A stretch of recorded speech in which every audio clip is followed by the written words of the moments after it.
in the wall back there. You ain't hit hard.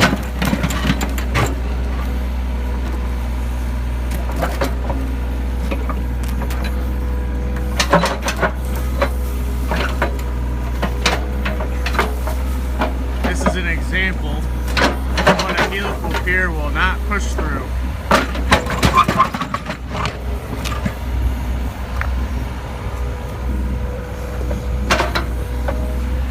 Layers and layers of rock right underneath that plate.